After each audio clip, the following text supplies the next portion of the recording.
स्वागत है कि फिर से बैंक फॉर सक्सेस के इस यूट्यूब चैनल पर। और मैं आपका दोस्त ब्रजेश। दोस्तों, आज जो टॉपिक है वो है इंश्योरेंस अवेयरनेस के बारे में। अगर देखें तो आपका एग्जाम जो है, अगला एग्जाम जो है वो एनआईसीएल असिस्टेंट का एग्जाम है। और उस एग्जाम में जो है आपको जनरल अवेयरनेस सेक्शन से 40 क्वेश्चन से 50 मार्क्स रहेंगे। मतलब 40 क्वेश्चन रहेगा और 50 मार्क्स का वो रहेगा। ओके, इस 50 मार्क्स में 10 से 15 मार्क्स ऑलमोस्ट आप ऐसा एक्सपेक्ट कर सकते हैं कि वो 15 मार्क्स जो होगा वो इंश्योरेंस सेक्टर से क्वेश्चन रह सकता है। तो ऑलमोस्ट 10 क्वेश्चन रहना चाहिए, 10 से 12 क्वेश्चन रहने चाहिए। उसका जो है वेटेज 15 मार्क्स के लगभग रहेगा। वो इंश्योरेंस अवेयरनेस के क्वेश्चन रहेंगे। जो जनरल इंश्योरेंस के क्वेश्चन होते हैं वो क्वेश्चन रहने वाले हैं। तो उसके लिए जरूरी है कि आपको इंश्योरेंस अवेयरनेस का सिलेबस पता होना चाहिए। या आप एनआईसीएल की छोड़िए, आगे जितने भी इस साल जो है कम से कम 2 से 3 जो है इंश्योरेंस लेवल के, हर साल 2 से 3 इंश्योरेंस लेवल के एग्जाम होते हैं। इस बार भी होने वाला है, शायद जीआईसी के वगैरह के फॉर्म आ जाएं तो उस टाइम भी आपको इंश्योरेंस अवेयरनेस की प्रिपरेशन की जरूरत होती है। या एलआईसी का एग्जाम हो जाए उसके लिए भी आपको इंश्योरेंस अवेयरनेस प्रिपेयर करना पड़ता है। तो उसके लिए जरूरी है कि आपको सिलेबस पता होना चाहिए। आपको क्या क्या पढ़ना है, इंश्योरेंस के टर्म्स क्या क्या, कौन कौन से टर्म जरूरी है, इंपॉर्टेंट है, वो सारा कुछ आपको पता होना चाहिए।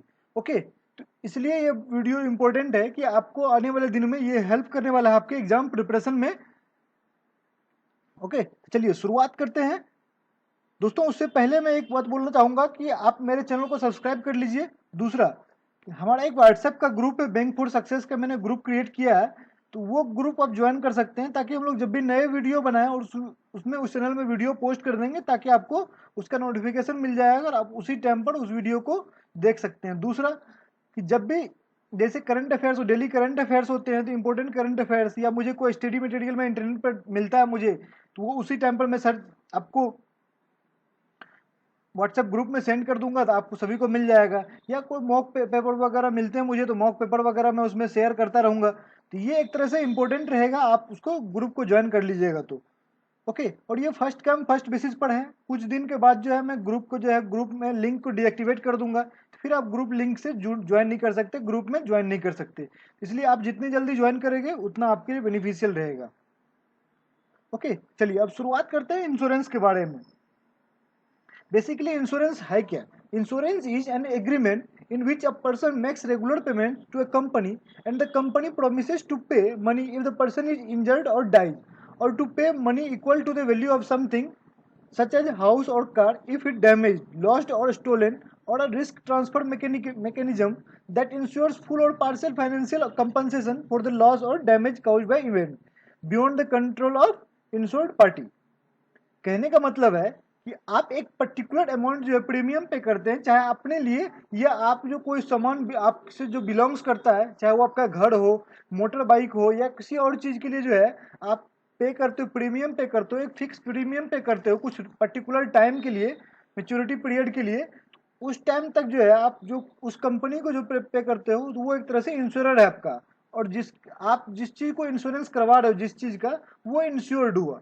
ओके, तो वो कंपनी क्या बोलती है, वो प्रॉमिस करती है कि जब भी आपको फाइनेंशियल लॉस होगा, चाहे आपका हेल्थ लॉस हो या चाहे वो आप हेल्थ इंश्योरेंस करा रहे तो आपका हेल्थ में जो प्रॉब्लम होती है, हेल्थ के लिए जो आपको फाइनेंशियल लॉस हुआ उसके लिए वो पे करेगी। या आपका जो है डेथ हो जाता है, तो आपने अगर लाइफ इंश्योरेंस लिया हुआ है, आपका डेथ हो जाता है तो उस टाइम पर वो पे करेगी। वो अमाउंट आपने जितना का अपना इंश्योरेंस करवा रखा है तो वो पे करेगी। इस तरह से इंश्योरेंस का मतलब हुआ कि एक तरह से आपको एश्योर किया जा रहा है कि आपको अगर जब भी कभी फाइनेंशियल लॉस होगा तो वो जो है वो कंपनी आपके बिहाफ पर पे करेगी, आपको उस बिहाफ पर पे करेगी उतना अमाउंट, ताकि आपका फाइनेंशियल लॉस जो है वो एक तरह से क्या कह सकते कंपनसेट हो सके। ओके, तो इंश्योरेंस जो है एक तरह से एश्योरेंस है फाइनेंशियल लॉस के कंपनसेशन का। ओके, इतना ही बस आपको समझना है इंश्योरेंस के बारे में कि इंश्योरेंस आप, और इंश्योरेंस जो है वो दो तरह से हो सकते हैं, लाइफ इंश्योरेंस और जनरल इंश्योरेंस। चलिए इसके बारे में बात करते हैं। पहले समझते हैं कि इंश्योरेंस की कौन कौन सी पब्लिक सेक्टर कंपनी है। इंडिया में जो पब्लिक सेक्टर कंपनी है वो इंश्योरेंस की कौन कौन सी है? जीआईसी है, जनरल इंश्योरेंस कॉर्पोरेशन है। उसके बाद ओरिएंटल इंश्योरेंस कंपनी लिमिटेड है, United India insurance company limited है, एनआईसीएल है जो new India insurance corporation limited, जिसका अभी वैकेंसी निकला हुआ है। फिर उसके बाद नेशनल इंश्योरेंस है, national insurance corporation limited, NICL। उसके बाद LIC है जो लाइफ इंश्योरेंस कॉर्पोरेशन लिमिटेड है। टोटल ये 5 जो है, स्टार्टिंग के फर्स्ट 5 जो है, ये पूरा का पूरा जनरल इंश्योरेंस देखती है इंडिया में, जनरल जनरल इंश्योरेंस का बिजनेस संभाल देखती है ये।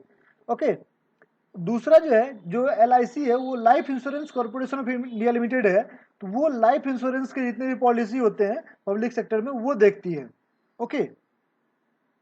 चलिए अब बात करते हैं लाइफ इंश्योरेंस के बारे में, लाइफ इंश्योरेंस पॉलिसी के बारे में। लाइफ इंश्योरेंस के क्या क्या पॉलिसी होते हैं? पहला इंपॉर्टेंट होता है वो है यूनिट लिंक्ड पॉलिसी। इसके बारे में आपको पूरा डिटेल में पढ़ना पड़ेगा कि LIC के या किसी और भी जो NICL वगैरह है, जो LIC के जो है वो यूलिप के कौन कौन सी पॉलिसी अवेलेबल है, यूलिप का क्या क्या, यूलिप होता क्या है, ये सारा कुछ आपको डिटेल में पढ़ना पड़ेगा, क्योंकि मोस्टली यूलिप पर ज़्यादा फोकस किया जाता है। आपको लाइफ इंश्योरेंस, जब लाइफ इंश्योरेंस से टर्म पूछे जाते हैं, आपको यूलिप पर ज़्यादा फोकस किया जाता है। ओके। दूसरा है टर्म इंश्योरेंस। टर्म इंश्योरेंस होता है कि आप एक पर्टिकुलर, मतलब आप, ये एक प्योर इंश्योरेंस हुआ, यहाँ पर कोई इन्वेस्टमेंट नहीं होती है, यहाँ पर कोई रिटर्न नहीं होता आपको। जब आप पर्टिकुलर डिसेबिलिटी होती है या आपकी डेथ हो जाती है, तो उस टाइम पर आपको जो आपने इंश्योरेंस, जो आपने एक पर्टिकुलर अमाउंट जो आपने आपका इंश्योरेंस कराया था, वो अमाउंट आपको मिलता है। मतलब टर्म करने का मतलब हुआ कि एक तरह से मान लीजिए आप एक पर्टिकुलर आदमी है X, इसने इंश्योरेंस कराया 50 लाख रुपीज का, 50 लाख रुपए का इसने इंश्योरेंस करवाया।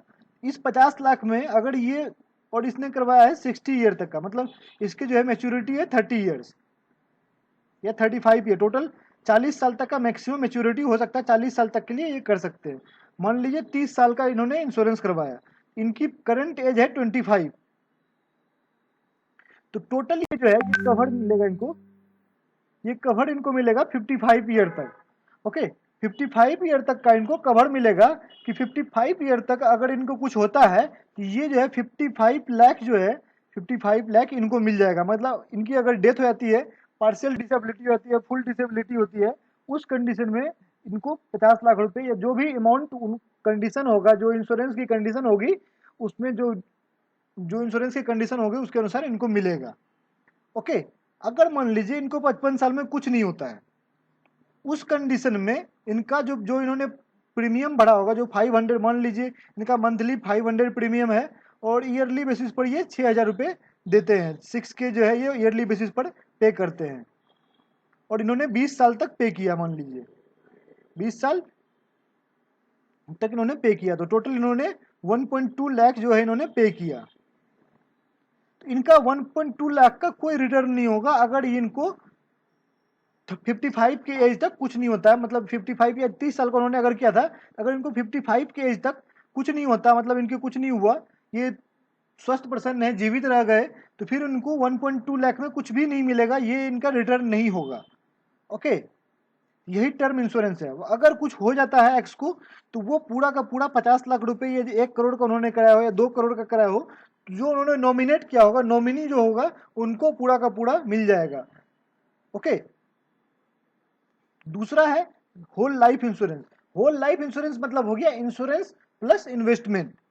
ओके। उसके बाद है इंडोमेंट पॉलिसी। फिर आता है मनी बैक प्लान्स और cash back plans. Money back plans मतलब हो गए जो जीवन दीपक टाइप के हो गए, LIC के पॉलिसी होती है। इसमें क्या होता है, आपको 4 साल के इंतराल पर जो है, आपने मान लीजिए आपने 20 साल के लिए पॉलिसी, आपकी 20 साल में जो है मैच्योरिटी है कि वो 20 साल में कंप्लीट हो जाएगी पॉलिसी। मतलब आपको 20 साल तक पेमेंट करने हैं, 500 रुपये, 1000 रुपये जो आप मंथली पेमेंट करते हो या क्वार्टरली जो पेमेंट करते हो। तो ये कहता है कि मनी बैक का मतलब हुआ कि 4 साल या 5 साल जो भी उसमें फिक्स है, उसके बाद कुछ अमाउंट रुपये आपको रिटर्न कर दिया जाएगा। 4 ईयर्स या 5 ईयर्स जो मनी बैक का जो कंडीशन होगा, टर्म होगा, उसके बाद जो आपको कुछ अमाउंट रिटर्न कर दिया जाएगा। ये वो अमाउंट होता है जो कंपनी इंटरेस्ट के, आपके आपने जो पैसे जो प्रीमियम पे किए हैं, उस पर जो इंटरेस्ट बनाती है कंपनी, उसका कुछ हिस्सा आपको शेयर देती है, मतलब कुछ हिस्सा आपको भी वो एक तरह से पे करती है। उसके बाद है चाइल्ड प्लान्स। चाइल्ड प्लान्स मतलब हो जाता है कि जो बच्चों के फ्यूचर के लिए जो हम लोग प्लान्स लेते हैं, चाइल्ड प्लान्स मतलब हो गया जो आप हायर एजुकेशन के लिए जो प्लान्स लेते हो, या कई सारे प्लान्स होते हैं जो आप बच्चों के फ्यूचर के लिए, बच्चों के हेल्थ के लिए लेते हो, ये सारी पॉलिसी या बच्चों के लाइफ के लिए लेते हो, तो वो सारा का सारा चाइल्ड प्लान्स के अंतर्गत आता है। फिर एक है एन्यूटी प्लान्स। ओके। ये सारा का सारा कवर हो जाता है लाइफ इंश्योरेंस के टर्म में। इन सभी टर्म्स को आपको अच्छे से समझना पड़ेगा, डीप में जाकर आपको सबको समझना पड़ेगा, ताकि ये जब भी आपको एग्जाम में पूछे जाए तो आप इसको आसानी से एग्जाम में इसको सॉल्व कर सकें। अब बात करते हैं जनरल इंश्योरेंस के बारे में। जनरल इंश्योरेंस का मतलब हुआ जो जनरल, जो नॉन लाइफ चीजें होती है। ओके, जनरल मतलब समझ लीजिए डायरेक्ट नॉन लाइफ चीजें जो होती है, नॉन लाइफ इंश्योरेंस को हम लोग जनरल इंश्योरेंस बोलते हैं।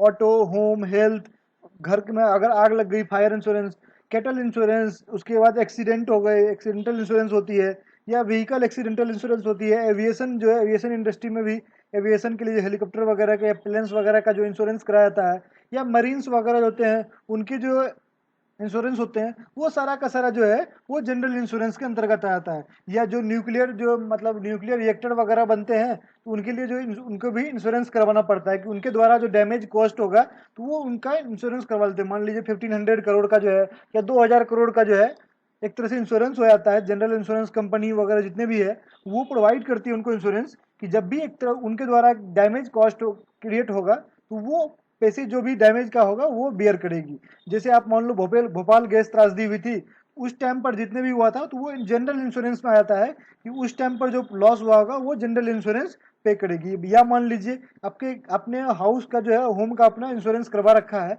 आपके घर में आग लग जाती है, तो उस कंडीशन पर जो है आपको इंश्योरेंस कंपनी जो होगी वो पे करेगी। ओके, ये सारा कुछ जो है वो जनरल इंश्योरेंस के अंतर्गत आ जाता है। अब बात करते हैं कि जो प्राइवेट कंपनी होती है, जो प्राइवेट जो ज्वाइंट वेंचर्स होते हैं, वो कौन कौन से हैं इंडिया में। ओके, इंडिया में टोटल 56 के लगभग जो है इंश्योरेंस कंपनी जो है, प्राइवेट इंश्योरेंस कंपनी जो है, प्राइवेट या कह सकते हैं गवर्नमेंट सेक्टर से भी, जो बाहर की कंपनी होती है वो यहाँ से, यहाँ की इंडियन कंपनी से टाई अप में जो है एक तरह से जो बाहर की फॉरेन इन्वेस्टमेंट होती है इंश्योरेंस सेक्टर में। मान लो जैसे HDFC अर्गो है, अर्गो बाहर की कंपनी है और HDFC इंडिया की कंपनी है। तो HDF अर्गो का कुछ शेयर होता है इंडियन कंपनी में। दोनों कंपनी मिलकर जो है एक तरह से ज्वाइंट वेंचर चलाती है इंडिया में, क्योंकि यहाँ पर जो है पूरा का पूरा 100% जो है अब इन्वेस्टमेंट नहीं है इंश्योरेंस इंश्योरेंस सेक्टर में, इसलिए यहाँ की कंपनी से आपको टाई अप करना पड़ता है, ज्वाइंट वेंचर खोलना पड़ता है। ओके, ये सारी कंपनी जो है, ये भी और भी ढेर सारी लिस्ट है जो कि आपको मिल जाएंगे, अवेलेबल है इंटरनेट पर, तो वहाँ से आप देख सकते हैं। दोस्तों ये भी इंपॉर्टेंट है, इनके आप हेडक्वार्टर वगैरह सारा कुछ आपको पता होना चाहिए। इनके बारे में आपको भी जानकारी होनी चाहिए कि कौन सी कंपनी कौन सी इंश्योरेंस प्रोवाइड करती है। इनके टर्म्स वगैरह भी कुछ आपको पता होना चाहिए, जैसे DFC के बारे में हो गई, मैक्स लाइफ, ये सब इंपॉर्टेंट है। Birla sun life, IDBI Federal, SBI life के बारे में आपको पता होना चाहिए कि इनके चेयरमैन कौन है, MD वगैरह कौन है, इनका हेडक्वार्टर कहाँ पर है। ICICI प्रूडेंशियल वगैरह के बारे में आपको पता होना चाहिए। ओके, ये भी इंपॉर्टेंट है। इनके टैगलाइंस वगैरह पूछे जाते हैं एग्जाम में, आपको इनके भी टैगलाइंस, जनरली आपको प्राइवेट के ही टैगलाइंस पूछे जाते हैं क्योंकि ये ज़्यादा है, नंबर ऑफ टैगलाइंस इनके ज़्यादा होते हैं, यहाँ पर से आपको ज़्यादा पूछ लिए जाते हैं, इसलिए इनके टैगलाइंस भी इंपॉर्टेंट हैं। उसके बाद आपसे पूछा जाता है जनधन योजना से, क्योंकि ये एक तरह से इंश्योरेंस स्कीम है, यहाँ से आपको जनधन योजना से क्वेश्चंस पूछ लिए जाते हैं। आपको जनधन योजना के बारे में, सॉरी जनधन नहीं, जन सुरक्षा योजना, जनधन से जन सुरक्षा योजना जो थी, जो सोशल सिक्योरिटी स्कीम जो है, एक तरह से प्रधानमंत्री सुरक्षा बीमा योजना, और उसके बाद प्रधानमंत्री जीवन ज्योति बीमा योजना और अटल पेंशन योजना, जो प्रधानमंत्री के द्वारा लास्ट टू लास्ट ईयर जो चलाया गया था, उनके बारे में आपको पूछा जाता है। एक तरह से मैंने लिख रखा है, तो आप इसको ध्यान से पढ़ लीजिए और याद कर लीजिए। ओके, अब बात करते हैं कि आपका इंश्योरेंस अवेयरनेस का सिलेबस क्या होगा, आपको पढ़ने की क्या जरूरत है, क्या क्या टॉपिक्स आपके इंपॉर्टेंट हैं। आपको इंश्योरेंस कंपनी के बारे में पता होना चाहिए कि उसका एस्टेब्लिशमेंट कब हुआ, वो सारी चीज़ें आपको इंश्योरेंस कंपनी के बारे में आपको पता होना चाहिए। दूसरा, आपको उसके हेडक्वार्टर कहाँ पर है वो पता होना चाहिए। तीसरा, आपको चेयरमैन पता होना चाहिए। डेट ऑफ एस्टेब्लिशमेंट पता होना चाहिए आपको, जो ईयर होती है, डेट ऑफ एस्टेब्लिशमेंट और ईयर जो होती है वो आपको पता होना चाहिए। उसके बाद आपको उसका टैगलाइन क्या है वो आपको पता होना चाहिए। ओके, इतनी सारी चीज़ें आपको जानकारी, टोटल 5 जानकारी आपको इंश्योरेंस कंपनी के बारे में, चाहे वो पब्लिक हो या प्राइवेट हो, आपको पता होना चाहिए। उसके बाद आपको जो भी एग्जाम हो रहा है, चाहे वो अभी जो है मान लीजिए जैसे NICL का एग्जाम है, आपको NICL एग्जाम के बारे में सारा कुछ, NICL से जितने भी पॉलिसी वगैरह हैं, कुछ जो इंपॉर्टेंट पॉलिसी है या NICL से रिलेटेड जो न्यूज है, करंट अफेयर्स है, वो आपको पता होना चाहिए। मान लीजिए आगे LIC का एग्जाम होता है, आपको LIC का सारा कुछ पता होना चाहिए। फिर आपको LIC के पॉलिसी वगैरह पता होना चाहिए। मान लीजिए उसके बाद UIC का एग्जाम होता है, फिर आपको UIC का सारा कुछ पता होना चाहिए। तो जो भी इंश्योरेंस कंपनी है उसके बारे में आपको पता होना चाहिए। फिर आता है इंश्योरेंस टर्म्स के बारे में। इंश्योरेंस टर्म्स के बारे में आपको पता होना चाहिए कि जैसे बैंक इंश्योरेंस होता है, थर्ड पार्टी टीपीए होता है, थर्ड पार्टी एडमिनिस्ट्रेटर होता है, ये सारा कुछ आपको उसके बारे में पता होना चाहिए। एक्चुइटी होता है, उसके बाद मैच्योरिटी होता है, मैच्योरिटी डेट होता है, एन्यूटी होता है, प्लान्स होते हैं, एडीएनडी प्लान्स होते हैं, मोर्टिलिटी चार्ज होता है, ग्रेचुइटी होता है, बीसीआर होता है, लैप्स रेशियो, कॉइन इंश्योरेंस, उसके बाद री इंश्योरेंस। ये सारी टर्म्स जो है ये इंपॉर्टेंट टर्म्स हैं, आपको इंश्योरेंस इंपॉर्टेंट इंश्योरेंस टर्म्स हैं जो आपको जरूरत होता है। ओके, अब आप इसका प्रिपरेशन कहाँ से करोगे? आपको प्रिपरेशन करने के लिए बैंकर्स अड्डा, उसका कैप्सूल आप डाउनलोड कर सकते हो। बैंकर्स अड्डा पर आप इंश्योरेंस कैप्सूल जो है गूगल पर सर्च करोगे, बैंकर्स अड्डा का मिल जाएगा, आपको अफेयर्स क्लाउड का मिल जाएगा, उसके बाद आपको बैंक एग्जाम टुडे का मिल जाएगा, उसके बाद आपको ग्रेड स्टेक का जो है वहाँ मिल सकता है। ग्रेड स्टेक पर भी इंश्योरेंस अवेयरनेस के कैप्सूल अवेलेबल है। तो टोटल 4 कैप्सूल आपको लगभग मिल जाएंगे। तो वहाँ से आप जो है प्रिपेयर कर सकते हो, आपको वहाँ से हेल्प मिलेगा, अच्छा खासा टर्म्स मिल जाएंगे आपको, सारा कुछ आपको अवेलेबल है उनके कैप्सूल्स में, वहाँ से आप प्रिपेयर कर सकते हो। एक और टर्म है इरडा, IRDAI, ये सबसे इंपॉर्टेंट टर्म है, इसके बारे में हमेशा पूछा जाता है जब भी इंश्योरेंस का एग्जाम होता है। ये है insurance regulatory development authority of India. ये इरडाई जो है ये एक तरह से इंडिया में इंश्योरेंस का रेगुलेटर है। ये एक तरह से रेगुलेट करता है इंडिया में जितने भी इंश्योरेंस रिलेटेड चीजें होती है, वो IRDAI के जो है अथॉरिटी से ही होता है। जैसे RBI हो गया बैंक के लिए, उसी तरह इंश्योरेंस कंपनी के लिए इरडाई हो गया, IRDAI। ओके, इसके बारे में भी आपको सारा कुछ जानकारी पता होना चाहिए। दोस्तों ये था पूरा का पूरा आपको इंश्योरेंस अवेयरनेस के बारे में मैंने आपको बताया कि किस तरह से आपको प्रिपेयर करना है, आपको कहाँ कहाँ से स्टडी मटेरियल मिल जाएगा, क्या सिलेबस रहेगा इसका, होता क्या है इंश्योरेंस, जनरल इंश्योरेंस क्या है, लाइफ इंश्योरेंस क्या है। इसमें कई सारी चीज़ें पढ़ने के लिए, ऐसा नहीं है कि ये पूरा का पूरा कंप्लीट वीडियो है। इसमें आपको अगर देखें तो आपको खुद जो है ढेर सारी चीज़ें आपको पढ़ोगे तो वहाँ से आपको ज़्यादा हेल्प मिलेगा। मैंने आपको बता दिया कि स्टडी मटेरियल कहाँ से अवेलेबल है। ओके, अगर आपको फिर भी कोई दिक्कत होती है, कोई किसी चीज़ में आपको कोई टर्म में प्रॉब्लम होती है, तो आप वो टर्म जो है कमेंट बॉक्स में क्वेश्चन कर सकते हो, पूछ सकते हो, मैं आपको वहाँ पर एक्सप्लेन कर सकता हूँ। आपको कोई टर्म नहीं मिल रहा है, नेट पर आपको खोजने में प्रॉब्लम हो रही है, आप कमेंट बॉक्स में लिख दीजिए, उसको हम लोग आपको अवेलेबल हो जाएगा, आपके पास वो उसका पूरा का पूरा जानकारी आपको मिल जाएगा। ओके, चलिए दोस्तों, धन्यवाद इस वीडियो को देखने के लिए। अगर आपको वीडियो पसंद आया है तो अपने दोस्तों के साथ जरूर शेयर कीजिएगा। ओके, चलिए धन्यवाद।